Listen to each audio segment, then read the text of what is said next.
कि मंदिर में शंकर का शिवलिंग है तो फिर हम भोग कैसे लगाएं। अब बहुत ध्यान देना महाराज, दो देवता हैं जिन पर तुलसी नहीं चढ़ती, एक शंकर एक गणेश। शिव जी को तुलसी की मंजरी चढ़ती है पर तुलसी के दल नहीं चढ़ते। शंकर भगवान और गणेश जी महाराज इन दोनों को तुलसी समर्पित नहीं होती। इसलिए हमारे यहां शास्त्र क्या कहता है कि जब भोजन की थाली रसोई घर से चलती है, जब रसोई घर में आप भोजन थाली लगाते हो, पूड़ी सब्जी भजिया पकौड़ा सब रखा, तो रसोई घर के अंदर जब भोजन की थाली आप लेकर चलते हो तब रसोई घर के अंदर उस थाली में तुलसी नहीं डाली जाती। यदि आप रसोई घर में से तुलसी डालकर लेकर आए हो तो देवता उस भाग को ग्रहण नहीं करते।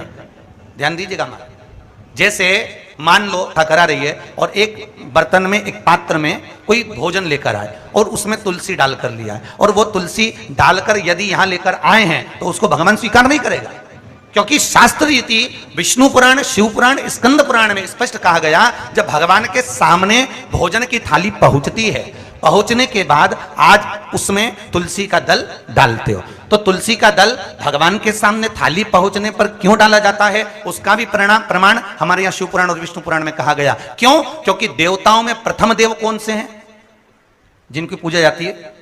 गणेश जी महाराज। अब गणेश जी को तुलसी नहीं आती।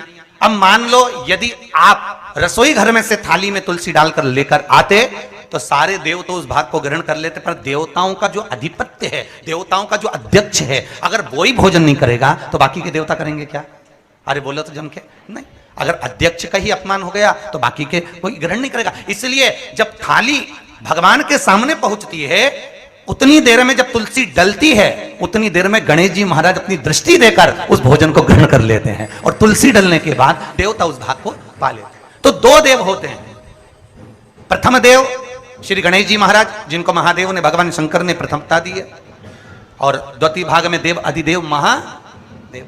ये दृष्टि से पाक।